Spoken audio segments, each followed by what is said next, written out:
Clean Power Wash, Salisbury, Maryland. We're doing a little roof cleaning action here today. We're actually using an air diaphragm pump, proportioner system. So you can see what we've already sprayed, and we've got a little bit there that just needs to be done. But really nice, low pressure. We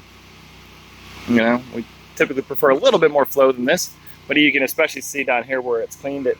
And we're going to clean that too in just a minute, and we'll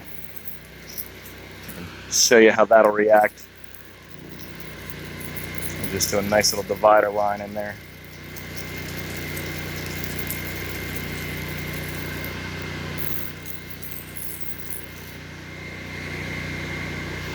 But again, this is the kind of pressure that we're putting on a roof. You see some of these granules moving, and again, this is with practically no pressure. I mean, this is 50, 60 psi, maybe.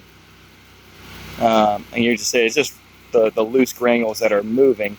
But if somebody were to put high pressure on this, they would be all over the place.